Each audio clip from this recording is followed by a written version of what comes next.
You're listening to the Options Insider Radio Network, the home of the Options Podcast. For more quality options programs, visit theoptionsinsider.com or search for Options Insider Radio Network in your podcast provider of choice. Listeners can also access all of our programming through our mobile app available in the iTunes and Google Play stores. Select programs are also available via live stream at mixlr.com/options-insider.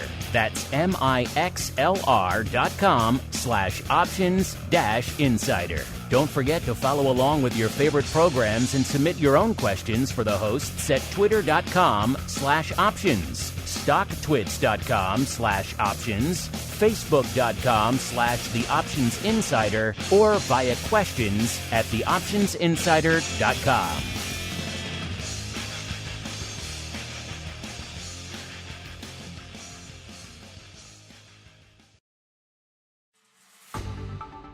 Welcome to Volatility Views, the premier program for volatility traders. Each week, we'll take a deep dive into the world of volatility with in-depth analysis, trading activity reviews, strategy breakdowns, cutting-edge education, and much more. We'll also bring you exclusive conversations with the traders, researchers, and asset managers who are reshaping the volatility landscape. If it involves volatility, then you'll find it on Volatility Views. Volatility Views is brought to you by NASDAQ. From its inception, NASDAQ has been an innovator and agent of change in the financial markets. It's in our DNA, from the development of electronic trading to our drive to bring enhanced functionality and world-leading technology to our suite of 6 options exchanges. We exemplify customer focus, consistent technology, and streamlined solutions. Now NASDAQ is proud to launch the NASDAQ 100 Volatility Index, ticker symbol VOLQ, to its suite of exchange indexes. VolQ uses only at-the-money options to provide a precise measure of NASDAQ 100 volatility. Learn more about this exciting new volatility product at www.nasdaq.com/VOLQ. NASDAQ, leading the U.S. options market and continually rewriting tomorrow. And now, it's time to take a deep dive into the world of volatility. It's time for Volatility Views.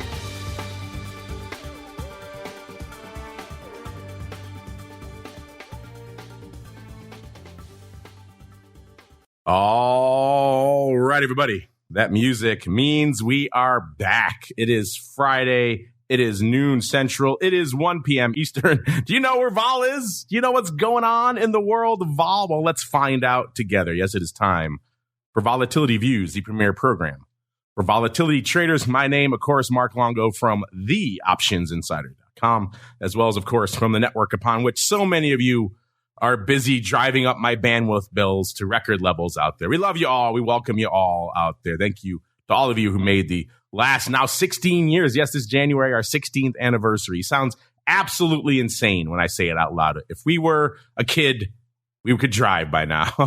So, yes, been doing this options podcast thing for a while. It's been fun to watch the evolution of the space, the evolution of the audience, the evolution of the network. So many new shows on the network these days. So many new listeners. We love you all out there. Remember, if you're on the on-demand side, one of our many new, or perhaps you're a long-time listener, all we ask, if you like what you hear, do keep rating and reviewing on the on-demand side. It really does have a clear correlation to new people discovering the content. So we do thank you all for that. Of course, if you want even more content in your lives, you don't want your week to end after Vol Views. You want the content parte to continue, perhaps, dare I say it, with a little bit of the old options oddities after Vol Views, where myself and the Rock Lobster get up to all sorts of crazy trouble.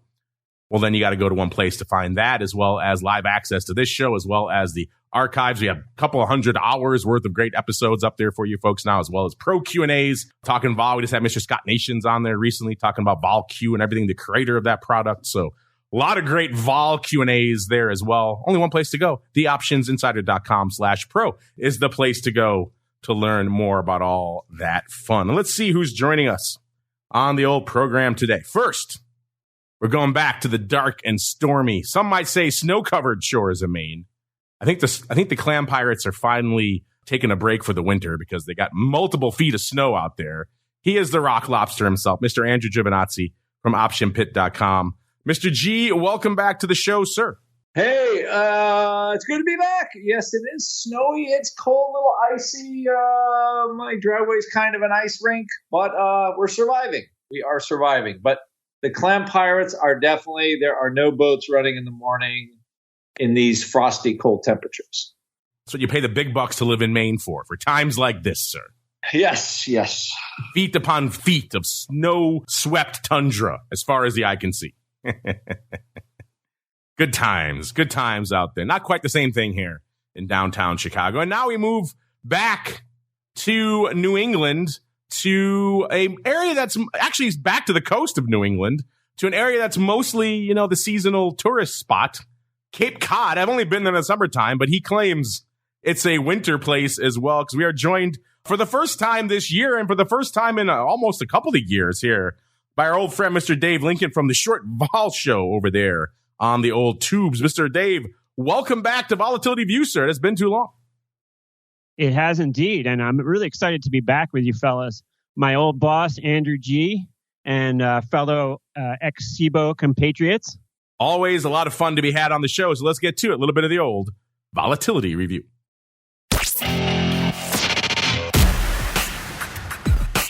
It's time to break down the latest developments in the volatility trading world. It's time for the Volatility Review.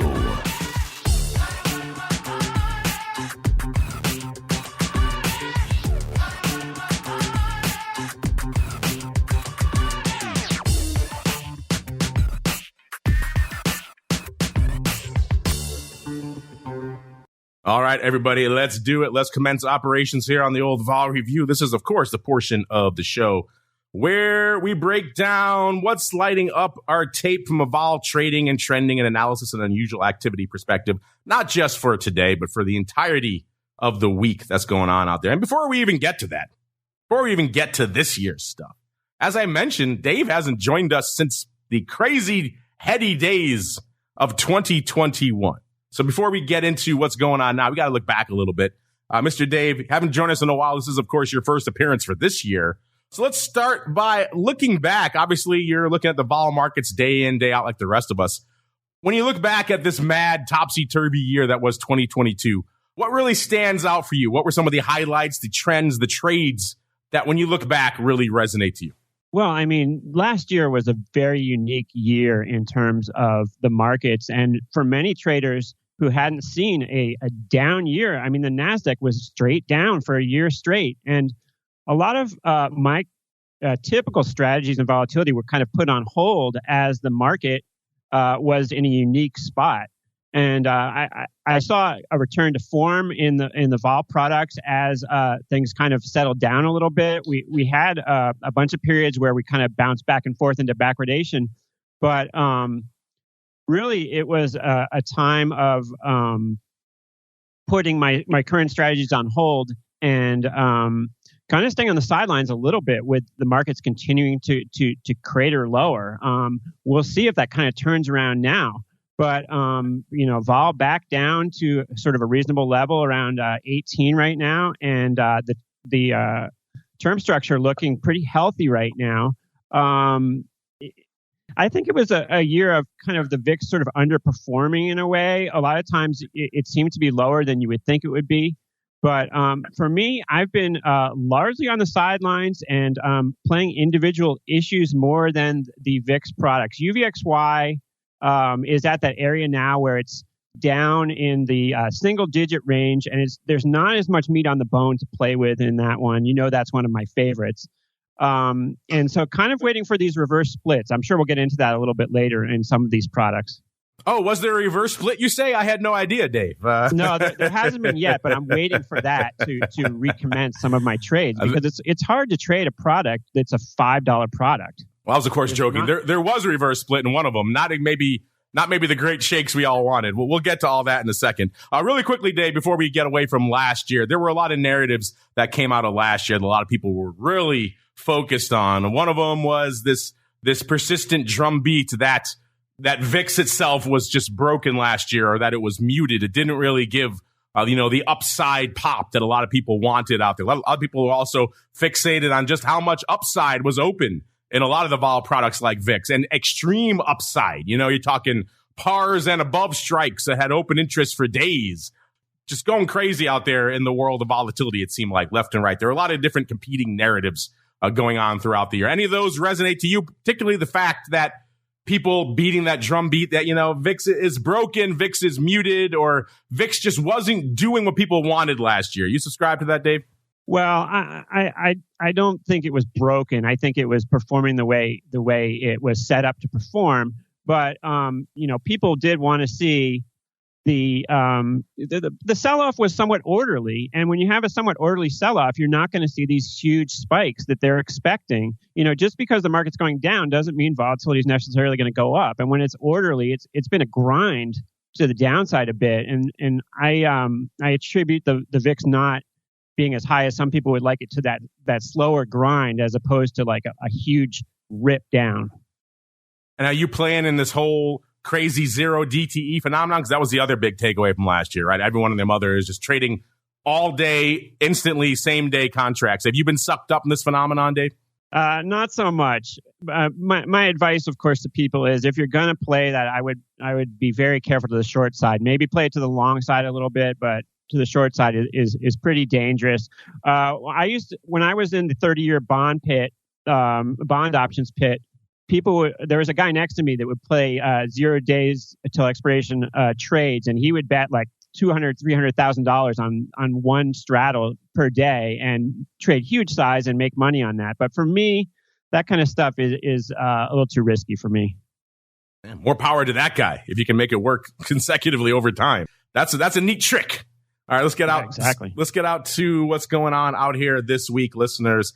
And, it's another day where we're looking a little green out there. S&P up about 0.33%. That's after coming in earlier this morning and selling off, getting back down to about the 4,050 level or so. Seemed like we were maybe putting in a red day, and then the numbers coming out, inflation numbers dropping to a 15-month low. We all know these days everything at the end of the day backs into inflation, which in turn backs into the Fed.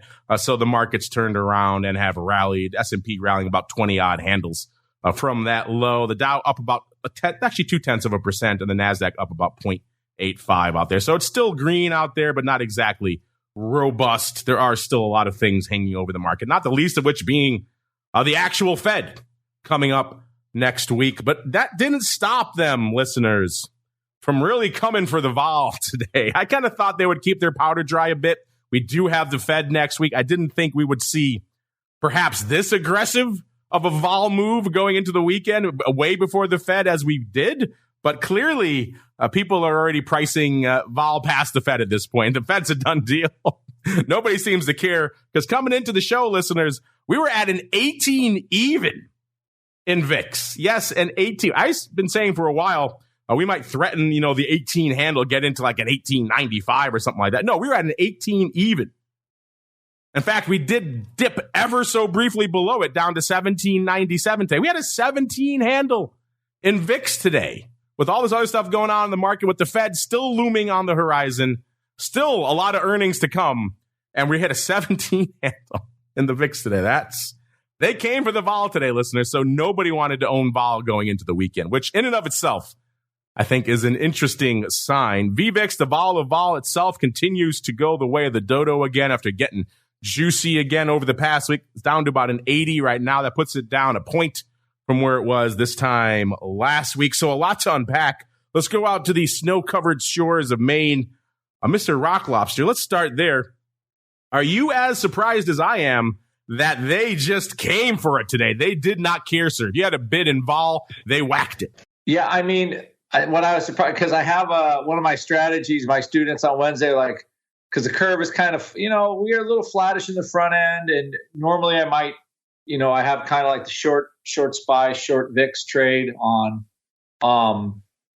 in Contango, and then we had but when the curve flattens up a little bit, I will buy a call, and it was like right on the enter, and I go, oh, the Fed, thing is coming out next week. There's no way we rally big between Wednesday and next week, right? And of course, what happens? I think we had a 60 handle rally in SPX right from there. So the trade's still working out because vol's finally coming in. So yeah, I am surprised, but this is the deal. The market basically thinks the Fed's going to do their whatever raise is, 25 basis points. Inflation is slowing down, but prices are not coming down yet. Like those, so all that stuff is positive. Of course, I have other ideas why I think there's inflation and why there's wage inflation, but I'll save that for another show.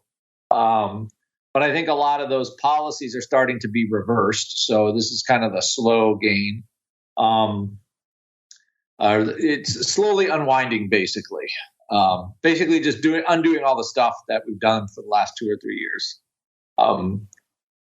And as far as from an inflation point of view goes, okay, now everybody's like, okay, now instead of just waiting for the Fed to game the market with rate changes, now folks are actually looking at, okay, well, what's going to grow? What business is going to, like, we're back to kind of economics again after the shenanigans of the last 10 years of, basically Fed enablement.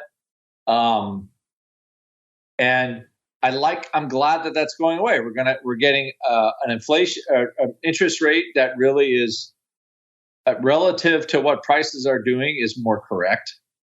Businesses adjust very fast. And, my pet theory on this is that the entity that suffers the most will be the federal government because they can't borrow for free anymore. Now they're stuck in having to make some hard decisions about how much they're going to spend. But of course, we know that they'll never do that. But they will be forced to just because of the cost. And interest rates are so high. So from that point, I'm surprised that they took the ball down this aggressively, this fast. But there's a little weekend coming off today. But I'm looking at all the VIX puts that I own, and they're up pretty sharply at this point. They were up actually a little more this morning, but still, doing okay. So, I guess my sense on this is, you look at this, you look at kind of the action. You would never thought that QQQ would be up with Intel down $2, which is like what, 8%. So there's a little bit of a surprise there. But we still have some other big tech earnings coming out next week. So it is surprising they took it down this fast, but it also looks like the market is now looking for, hey, what companies are going to make money, what companies aren't going to make money. And we go back to what I would call, like normal economic, a little bit more normal market cycles. And that would also bring more regular market, stock market activity down, which is, Dave knows, is like, we haven't been out of zone 3 in a year, right? So we've been in the upper half of volatility for a full year. And that's a long, long time. And I'm sure Russell Rhodes would have some data on that, but it's very long for vol to be that high. So, the rate thing has done its thing. They're still going up. But I think at this point, people expect it and they don't care. And they're ready to move on to, I would say like a more normal market cycle with the Fed kind of getting out of the game. And that generally leads to lower vol. And I think people are trying to get ahead of it now, especially when we talk about some of the trade that's been going on. And, there's starting to see some action in some 16 level puts again, as we were joking, 2-3 weeks ago, trying to scoop some of those puts. All of a sudden, they don't look so it doesn't look so stupid. Call me up when those June 15 puts are like $2 bid. That's when we're talking. When they can catch even a penny better bid, then we could talk. No love for those things. Yes, but you'll get some love soon. What's this Delta thing you're talking about? Who cares about that, sir? In the vol market. We don't need no stinking deltas. We don't need no stinking deltas. Mr. Dave, this is the kind of market you live for. You named your entire show around a day like today. I wish we could say we had the foresight to know today was going to be an aggressive down day in vol, and so we brought you on just for that reason. It just happened to work out that way. Serendipity, our best friend at the end of the day. But you have to be just smacking your lips on a day like today, Dave. So what's lighting up your tape out there on a day when it's all short vol for everybody all the time? Well, I've been hyper focused on Tesla and Tesla earnings, and that stock has had a tremendous rally off the lows. I think its lows was like 101. Now it's 175. And I think it's provided some leadership. And the triple Q also is pretty far off the lows. Now, I think a lot of people that I've been listening to have been talking about us kind of crossing above the moving averages, the long-term moving averages. And, is this turning into a bull? Is this going to be the turnaround here in the market? And are we going to move higher from here? And I'm pretty bullish on the market this year moving forward. And I've been bullish on it for a month or two now. And I think that vol coming in is just a reflection of the conditions improving in the market now. And like Andrew said, we haven't been down back to, when I first started trading VIX products 5 or 6 years ago, we were 12 to 14, 12 to 15. Maybe you get a huge spike up to 17. We haven't seen that in a while, but we certainly could moving forward here. Are you going to rename your show the Tesla Show? You're into Tesla now. I didn't know that, sir. Well, it's like most SIBO market makers during normal times would never be bullish the market. But we just had such a big down run that I'm in this new territory where I'm actually long stocks, and it's new for me. But it's a point where we're well off the high. So why not give it a shot? I guess. I got Andrew talking all this optimistic stuff in there, and I got you. That's it. I'm hitting the bid on everything. I'm short it all now. Get out of everything. I'm fading the hell out of everything. I was already lukewarm on this market to begin with, but you guys all loving it up. That means I'm hitting the bid. Cash, baby. Cash is the new king. Money markets are crushing it out. They never had more inflows in their history than these days. So someone's not loving this market. But yeah, it is crazy time out there. Let's go out and see what's going on from the vol futures perspective. Mr. Rock Lobster was talking about contango out there. We are pretty much back to a normal contango-y type of shape out there. Coming into showtime, we had the Feb future obviously jamming off the board last week. Feb future down nearly 2 points, about 1.8 points, and a similar amount for March, down about 1.7 points. So that front two futures moving in lockstep, which we saw last week too, and is kind of weird in and of itself. Dave, when you're not out there drooling over Tesla, anything catching your eye out there in the land of the vol futures this week, sir? Well, I don't generally trade the futures specifically. I'm more into the ETPs, but I was looking at it before the show, and the curve just looks very healthy. There's no sort of warning signs out there, of something looming, and so that just is, the volatility futures are not predictive, as we know, but when we look at and we see just this normal activity. It's just a sign that that there's not a danger on the horizon, and that's kind of how I read it right now. It is a pretty gently sloping curve. Unlike recently on the show, we were talking about it kind of having a little hump in the middle there and topping out in that June to July timeframe next year, which, as you know, listeners, is not normally a hot time for vol. Right now, we do see the curve topping out where you would expect towards the end around their September timeframe. So you're talking about a 5-point difference or so between the cash right now and that SEP future, which is pretty healthy, but also a nice gentle slope up to maybe closer to what you'd expect out there in the vol space as well. Mr. Rock Lobster, you called this a normal curve before. What's catching your eye out there in the term structure this week? Yeah, I agree with Dewey.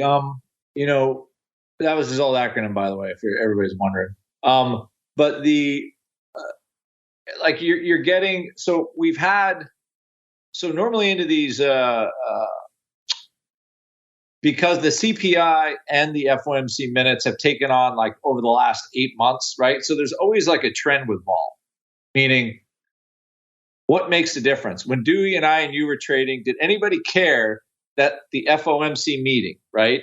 Like, did we ever care what they said? No, right? Because the Fed was not actively engaged in shenanigans. All that mattered was the briefcase. How thick was the briefcase? That was it. How thick was the briefcase? And then the Fed would say something, and then nobody would, there'd be all the markets go really wide for 3 seconds, and then they'd be like, okay, and nothing would change. Literally. I think there was only one time in the mid 90s where the Fed rose rates because of the internet, thing. And it was the right thing to do. They're like, hey, we're just taking everything on 50 basis points or something like that. And everything like, and then, bond market was all pissed off and everything. But, and that was probably the last time I remember rates going up. That was like 30 years ago. So I think the market had to adjust because, nobody knows what's going to happen. And, well, people are going to spend less money on a house or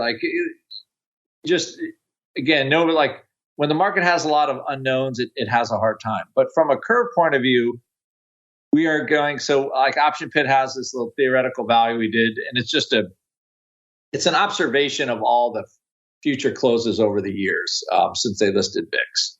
And right now it's coming back in what we call like a normal phase. So, there's sort of like a normal forward vol, like average where, the front end of the vol curve, front end of volatility gets a little lower because short-term volatility generally is less, most of the time, except in 2022, right, when it was all the opposite. So you're starting to get kind of this, like a more normal shape where you've got less vol in the front and then vol is more bid in the back, and it's a normal thing. So you have all these pumped up forward vols in the back month, which is why the VIX curve looks like it does. And then now, we're getting almost back to that. But, prior to this, I think the December cycle, no cycle, ox cycle, we got this really flat or upward sloping curve into these into the Fed or CPI number, because everybody's like, what's the next number going to be? And now it's I think the market's kind of assumed, okay, well, inflation's still going up, but not as bad. Okay, so it's not great, but it's not as bad as everybody feared. And the Fed's going to raise rates, but not as fast as they did, let's say, in June, July, August. So they just know that. So the more, I guess, traders assume they know, that's just okay. Then there's a little less vol in the future, and then all that stuff comes in. So right now, for the first time in probably 2 weeks, I would say, I'm getting close to what I would say is like a normal contango. So when I see this as these numbers come down, historically, that's generally been bearish VIX cash when we have this curve getting closer to our fair value number. What happens is the futures all those back month vols kind of sit there, and then 30-day and in vol starts to just kind of tank a little bit because there's less. We're not going to go to 4,200 tomorrow. We're not going to 3,800 tomorrow. So, and then all those vol, that 30-day vol comes in pretty substantially, and the back month kind of stays where it is. And then,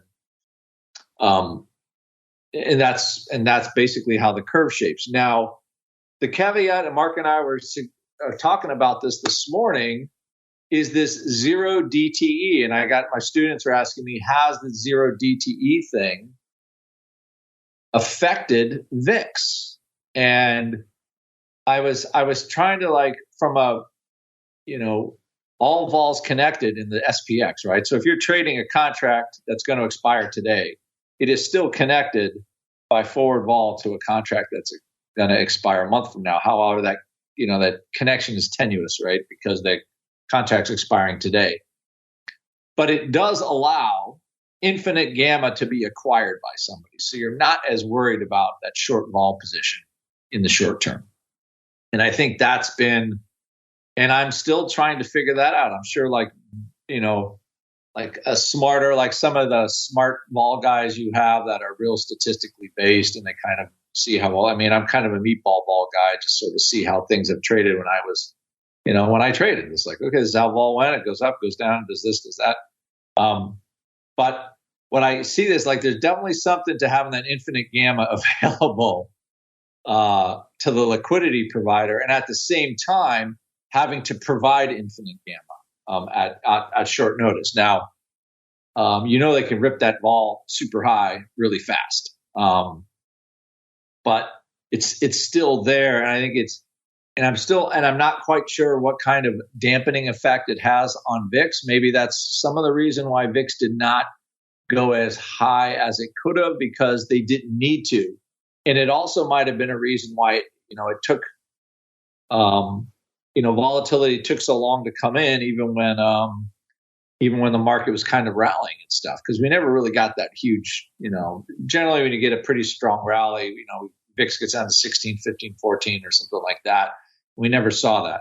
So I think it could cut both ways from those zero DTE options. But as of right now, the setup is bearish VIX cash, which means, 30-day vol and SPX, the actual physical, like the straddle, I could see it coming in another, 20, 25 points by the end of next week. Again, depending how the earnings go and all that other stuff. But it's looking like it's going to go like that. And we're going to see, strangely enough, it will probably be the vol we started last year with, which I believe is like 16.5 or something. So, there is a lot of symmetry to how vol trades. It's like we went through this whole cycle just to get back to where we started, which is a lot of what volatility is ultimately, right? It goes up and then it goes back down. So it sounds to me like Mr. Rock Lobster, if I can read between the lines there. It sounds to me like you're coming on board my rebranding of these zero DTEs as gamma bombs. You're on board with that now. Yeah, I think it's not a bad way yes, I am on board. Hey kid, come sling some gamma bombs. You're hanging out in the alley, you got your trench coat, you open it up. Kid, toss some gamma bombs. Yeah, kid, you want some gamma bombs? Just think of the branding potential there. Who wouldn't want to trade a gamma bomb? And also you have no recourse to sue if something goes wrong because you bought something called a gamma bomb or you sold it. Even worse. So yes, there we go, listeners. Gamma bombs, they are indeed. Let's keep on rolling here. Out to the land of the big mothership vol products. VIX putting up some respectable numbers today. 472,000 contracts. Go figure. They annihilate all the vol, and VIX will put up some numbers. And that's pretty much what we're seeing out there today. It looks even more impressive when you see that the ADV has continued to go in the wrong direction since our last show, listeners. It's down to 521,000 now. It's down another 34,000 contracts from this time last week. So, spoiler alert, probably going to hit that today out there, but that's a pretty light ADV for VIX right now. But hey, we're starting to see things pop off again this week, so maybe we'll see that start. We were just kissing 600K not too long ago, and then kind of gave all that back. Maybe Fed week next week will contribute to that, or maybe not. Maybe people will keep their powder dry waiting until the Fed, so we won't see a lot of paper until after that. But if today's any indication, people are not reticent about trading before the Fed right now. So intriguing times we are in. Also intriguing, listeners. If we break down the top 10 size positions, what are the big dogs in VIX right now? What are these size, big money positions in VIX right now? Looking at the top 10 right now, you cannot find a single put anywhere in the top 10 right now. It is 10 calls, no puts. That in and of itself should be interesting to you. First off, so the few puts we had, I think we had one last week. That one probably did all right. So they probably could have cashed it out. I think they were near dated too, so they could have rolled off the board. But either way, massive down day in all things vol, and not a single put to be found in the top 10 in VIX land right now. I leave that up to you, to listeners, to ruminate on. It only cost you 130,000 contracts to break into the top 10 today. That ain't a heck of a lot. And that gets you to the Feb 60s. And also, spoiler alert, it's going to be all this kind of stuff because it's all calls. So strap in for some upside. Number 9, 166,000 of the March 40s. Number 8, $1.69 of the Feb 25s. You know, there we go. Now we're starting to see some actual, shall I say, sane strikes coming in. Oh, no, I take that back. Number 7, 170,000 of the March 80s. So we're right back to it. Number 6, $1.75 of the the March 30s. Even the 30s seem crazy optimistic now, given where we are at 18. I hit a 17 handle this morning, listeners. Number 5, 179,000 of the Feb 70s. Right back at it again. Number 4, $1.87 of the Feb 24s. Okay, there we go. Some reasonable paper making its way into the top 10 here. Number 3, $1.88 of the Feb 80s. Up, right back at it. Number 2, 212,000 of the March 75s.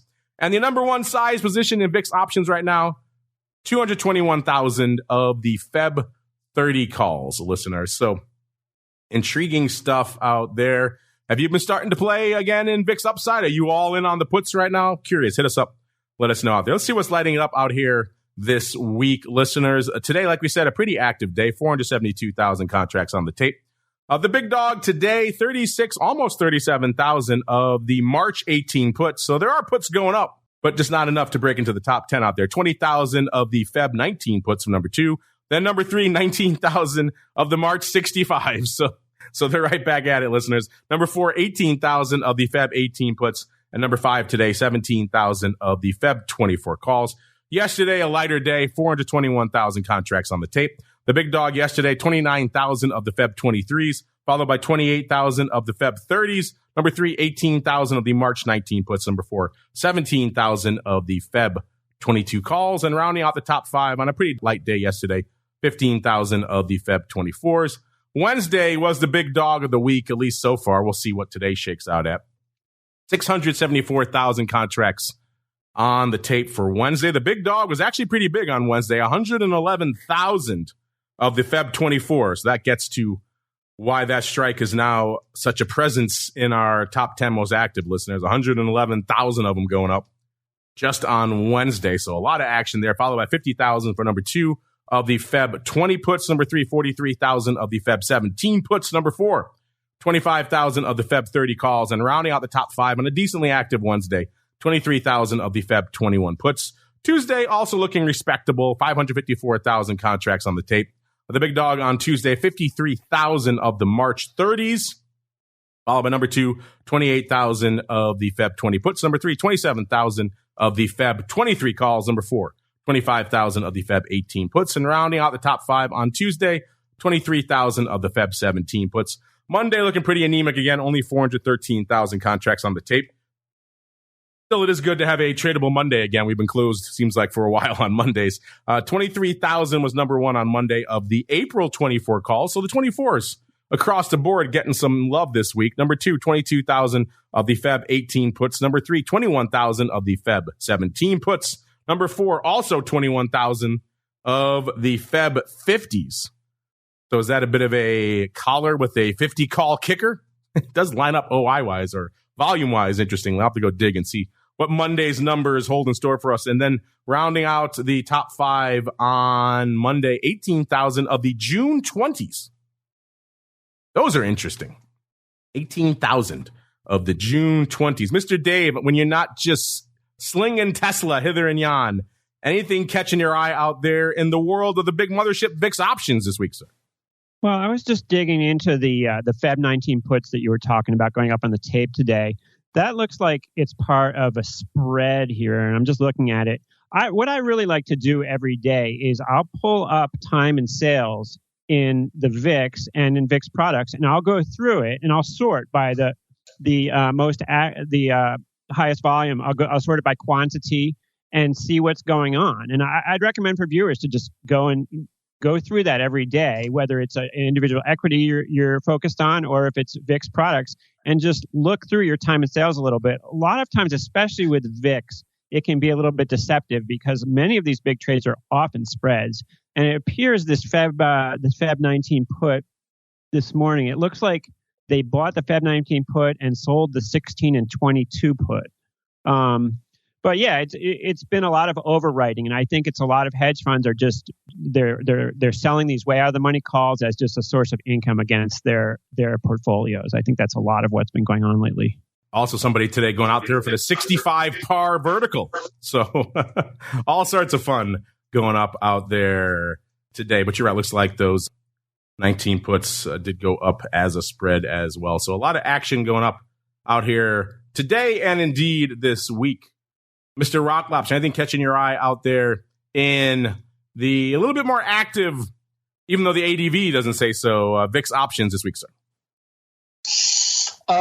It's like I said, we've starting to see a little more paper down, sneaking around the 16 handle in the outer months. Not a ton, but they're starting to generate some interest. So I found that quite interesting, to be honest, on that score. So yes to that one, as far as that goes. I was just looking here, and it looks like back on Monday, listeners, that 17-18 put spread did go up.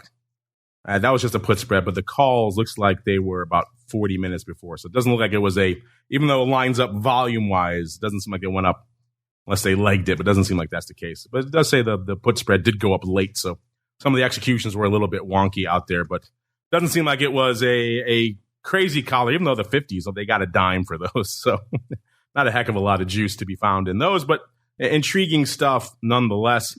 Let's keep on rolling out to some other intriguing products out there. We got good old SVIX, as you might imagine, roaring back to life. Listeners out there, we talked recently about how it hit its high of 1779, something like that. Obviously, blowing the doors off that today, a new 52-week high today of 1840. That's pretty much where it was when we kicked off the show, up about 1.5 points. It's given up about 0.4 of a point now, back down to about 1810. Dave, before we get into that really quickly, we haven't had you on since these products returned to the marketplace. So let's start there. You're Mr. Short Vol Show. I got to imagine you're intrigued by an inverse vol product, but what are your thoughts overall on the return of an inverse vol product, in this case, the SVIX variety, sir? Well, I was never a huge trader of those. I caution people just to be careful if they're just going to own these, because some people, there's the idea people have of just kind of buying these and hanging on to them, and that can be a little risky. So I sort of caution people about that. I'm definitely a fan of the UVIX one as well, the new one.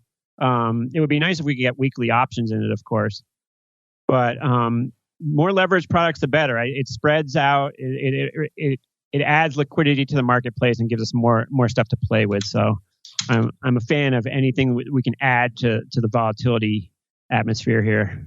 Yeah, a lot of people were kind of watching this one. It was a big story when it launched, and then other things happened in the market that kind of usurped it. And it never really seemed to generate the numbers that were equivalent to the amount of interest it seemed like it had pre-launch, at least from an options perspective, underlying a little bit of a different story. That remains the case again today, listeners. You have SVIX hitting a new high, and it can't even muster 1,000 contracts, 855 contracts. That's pretty good considering the ADV fell off a cliff last week. It was down about 400 contracts to about 600 something. So nobody was touching SVIX over the last week, even though it was hitting new highs last week too. Kind of weird. But nonetheless, no love. The big dog in terms of top positions out there in SVIX, let's just do the top one because that's the only one that has any size. There's 1,000 of the March 25 calls out there today. But let's get to, Dave mentioned that this is kind of the big talk in Vol Town right now. This is what we were waiting for, Dave. This is the day. This is the reverse split here in UVIX, much anticipated UVIX and UVXY, both kind of racing each other to zero. UVIX getting closer first, so they decide to do the old reverse split. I have to say, I am completely underwhelmed by this reverse split. Here we are. We go into it. We were at about a 3 to 4 handle, somewhere in that range. I was expecting somewhere in the ballpark of 10 to 1. I was hoping for something close to a 40 handle when I fired up my screens over there after the reverse split. Imagine my disappointment when we got to about a 20 handle, and that was about it. And we've already given up a ton of that, listeners. We're back to an 18 handle, 1820 right now out there in UVIX. So at this rate, they've already shed 3 points of this reverse, but they're going to be back below a 10 handle again by next week. We're going to have to do this whole stupid dance over again. So, Dave, I'm curious. You live in this realm all the time. You are Mr. Short Ball out there. What are your thoughts? You said you like the UVIX. What are your thoughts on this? I don't know. Am I just too cynical? Am I too jaded at this point? Or are you with me that this was kind of a middling reverse split at best? Yeah, there's not a lot of volume. And the thing is like when you've got a product that just doesn't have hardly any volume, it just makes it very difficult to play. I mean, because you know that you can't get in and out of stuff easily mid-market, and it just makes things harder to deal with. And this product hasn't taken off enough. It would be nice if we could get weekly options in it, but right now the volume doesn't justify it at all. I'm happy that it did reverse split because it gives us, it's better opportunity now that it's a little bit higher, but very unattractive when you don't have enough liquidity and volume. I mean, the markets are relatively wide, and it's just, they'll let you get in, but when you try to get out, all of a sudden you're having to give up 20 cents, 10 cents here and there, and that's your profit going out the window. So it's just not at the level where it's something that's attractive to me at this point, just due to the volume. So you're not slinging a lot of UVIX yet, then, fair to say. No, and I am buddies with some of the people behind it, so I wish them well and everything, but it's just the volume hasn't gotten up there yet. That's another thing that's surprising. This was a good chance for them to steal a march on UVXY, maybe get some volume as a result. UVXY is still hanging out in a 4 to 5 handle range, and here comes UVIX all of a sudden going up to a 40 or something like that. People would be attracted by that. You might see that ADV, I don't know, get up above the anemic couple of thousand that it has right now, and yet not the case out there. Mr. Rock Lobster, am I just becoming too jaded here, too cynical, or is this just kind of the most resounding meh reverse split we've ever had? Well,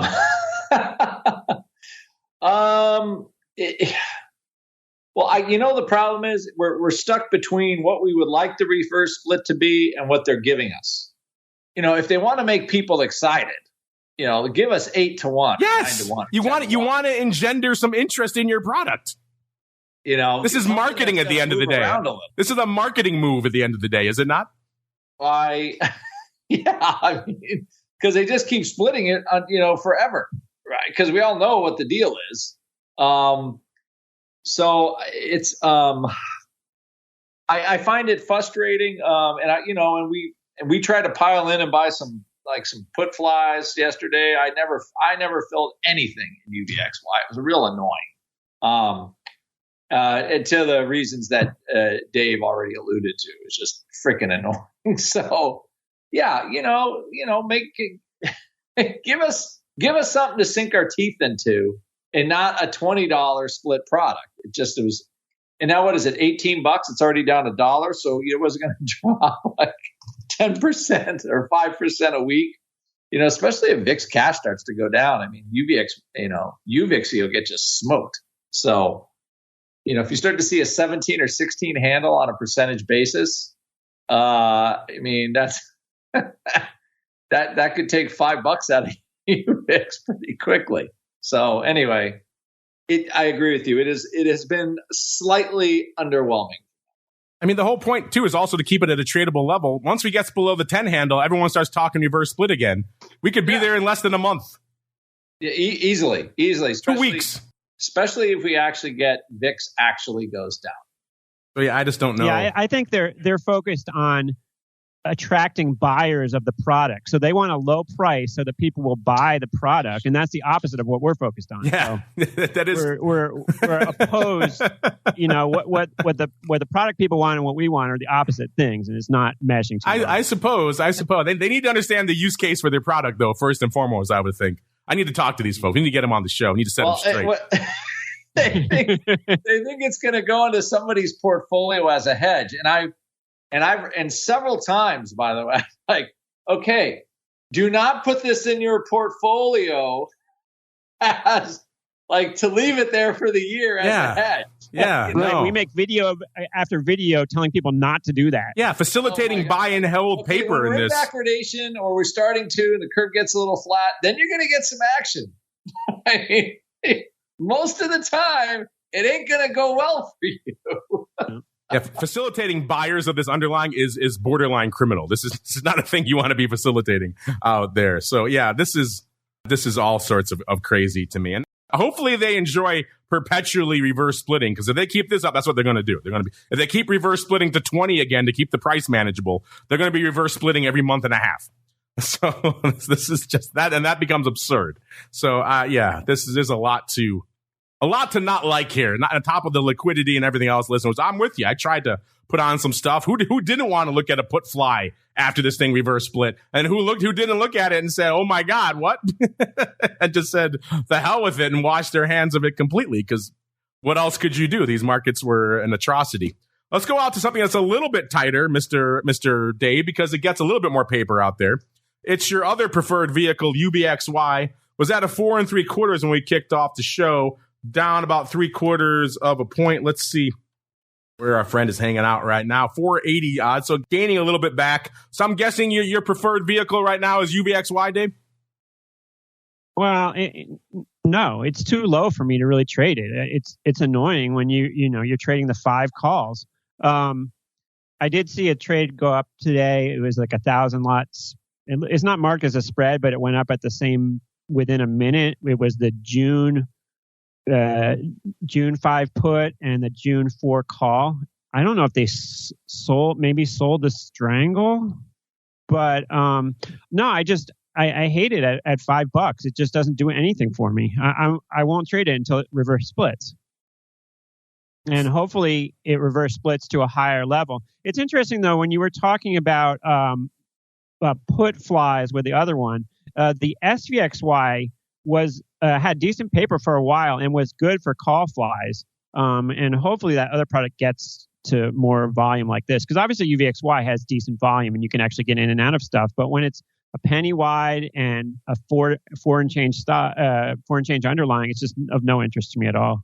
Dave's a Goldilocks vol trader. The UVXY too low, UVIX too crappy. So the Tesla's just right. I'm just going to sling Tesla until UVXY reverse splits. I'm getting what you're putting down now here, Dave. All right, I got it now. All right, let's keep on rolling really quickly because we're coming up against it. Man, we've been chatting a lot about vol already. The show's almost done. Let's do a really quick run through of VXX. 11:10 when we kicked off the show, down a little over a point, about 1.1 points out there. I'm curious for you, Dave, really quickly. We haven't checked in with you in a while, obviously, since all this VXX crap happened last year as well. Have you washed your hands of VXX like a lot of our listeners out there, or do you still pay attention to it? No, I still pay attention to it. And it has decent liquidity, and you can get stuff done in there, even more so than UVXY most times. It's the same old thing, though. It's like it's gotten down to this low level. It's like everything's in the basement here. And it's frustrating, but I certainly once it reverse splits again, I certainly will play puts to the downside. And I had some great trade in there over the last couple of years, trading sort of out of the money puts and spreads and whatnot. But now with it, approaching single digits again, it's just hard. The ADV looking decent today, 56,000 in VXX. The volume today, 56,000. The ADV coming in again down to about 59,000, down about 5,000 from this time last week. So the ADV not moving in the right direction, but today might turn things around out there. The big dog out there, let's just do a top three really quickly because we are coming up against it. Number 3 in VXX, about 13,000 of the March 17 calls. Number 2, 16,000 of the March 25s. And the number 1 size open position in VXX right now, 17,000 of the March 20 calls. In terms of single name vol, we're hot and in it these days here, listeners. Earnings season, hot and heavy, big names popping off this week, many more coming up next week. If you want all that data, the earnings move report, earnings season, and a whole bunch of new earnings trades reports for you guys to sink your teeth into, all completely free because we like you folks, courtesy of our friends over there in Orat's land, then there is only one place to go, theoptionsinsider.com. Click on the options news and articles tab. You'll see all that stuff there. Start clicking through the earnings stuff and you'll see content for days. We've got all the names coming out this past week, ones that are coming out next week, like Spotify and EA and McDonald's and you name it. Earnings season right now hanging out at 111%. So looking fairly robust, but there's only about 90 names have reported as of the time of this report. So obviously, many more to come out there. Also, a bunch of new earnings trades that we've added, buying a bunch of straddles and calendars and exiting a few as well. So if you want to see what we bought, what we sold, all the exits and entries, theoptionsinsider.com. Click on the options news and articles tab. As we keep on rolling, it is time for that part of the show, listeners. The one Dave has been dreading. It is time for the crystal ball. It's time to peer into the future and reveal what the volatility gods hold in store. It's time to look into the crystal ball. All right, everybody, welcome to the crystal ball. And really quickly before we dive into that madness, our question of the week this week touches on a subject we were just talking about earlier on the show, this whole zero DTE phenomenon. We said this zero DTE trend, it's all the rage, the subject of a lot of debate at this week's STA Chicago conference. A lot of you guys out there are clearly trading this in large numbers, but at the end of the day, the question remains, is this zero DTE explosion, is this a good thing for the options and the volatility markets in the long run? We gave you 4 choices. Obviously, there's many different ways we could carve up this onion here, but 2 yes, 2 no. Yes, it's a good thing because it gives retail cheap access to SPX. Yes, it's a good thing because it's enticing more overall traders. At the end of the day, more volume is a good thing. Or no, this is just gambling paper, or no, my personal favorite, they're gamma bombs. Mr. Rock Lobster, we'll start with you, sir. What are you voting for? What do you think our audience is voting for? Sorry. I like gamma bombs. Gamma bombs are fun. So I'm going to put you down for the gamma bombs? Yes. Yeah.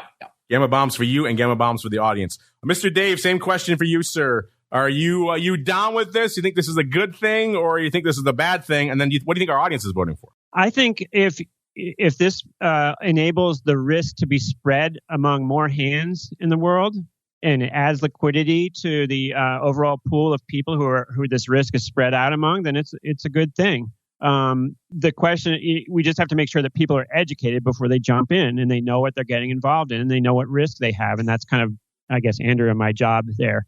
I like your gamma bomb, though. I'm going to keep that with me. So feel free to borrow that. Our licensing rates are very reasonable out there. And right now, it's a pretty evenly split poll, actually, with exactly a third saying it's a good thing for cheap retail SPX access. Then right behind it, nearly 28% each. So it's a tie between no, this is just gambling, and no, they are gamma bombs. So actually, if you add up all the no's and all the yeses, the no's are taking it right now. Only 11.1% for yes, this is enticing more traders, enticing more volume. So right now, the balance of our poll is no, they're not good things, which is intriguing. Let's keep it going. We had a comment here from Andrew Shapiro. He says, more options to express opinions are never a bad thing. Zero DTE is just a tool. Can gamma just as recklessly on a longer-term expiration? I guess he's saying longer-term stuff can be a gamma bomb as well. Potentially. It's a little bit more difficult, but I see what you're putting down there. Let's keep on rolling into the moment you've all been waiting for, listeners, the crystal ball out there for this week. Our friend VIX, we was below 18 handle ever so briefly, hanging out right now at about an 18.15. And you know what? Only one of us on the panel last week had an 18 handle. We all roundly mocked him for it. It was the once and future Dr. VIX. He didn't win. He's about 0.35 away, but he had an 18.5. So closer than myself or the meatball. I will say that. I was feeling more vol last week, so I was looking all right until I was looking horribly wrong. 2165 is where I was hanging out this week, so no joy for me. The meatball's palindromic nonsense was at a 20.02. No joy for him as well. We broke through the 20 handle a while ago. And then Mr. Rhodes hanging out in an 18.5. Looking at a lot of our listeners, I see a bunch of high teens. I don't see any 18 handles, so no joy for the listeners out there this week. That means Mr. Dave, our listener, or I should say our guest, was the closest last week. So that means you get to go first this week, sir. What are you feeling for VIX this time next week, sir?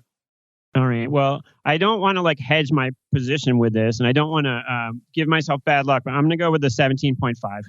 What a surprise that the short vol show guy would go lower. I can't believe you would say such a thing. Shocking out there. Well, Mr. Meatball was the next closest. So as such as it was, over almost two handles away. But Mr. Rocklops, that means you get to go next, sir. What are you feeling for this time next week? What did Dave say? 1775? 17.5. 17.5? Wow. That's a tough one. Okay, we're 18 now. I won't scum them by a penny. I'll scum them by a quarter. So I'll go 17.25. Dumbing them to the dark side. 17 and a quarter. I see what you guys are putting down. I see you're thinking post-Fed. If they're this willing to crush the vol now, post-Fed, they're just going to blow the hell out of it. I can't take too much fault with that supposition.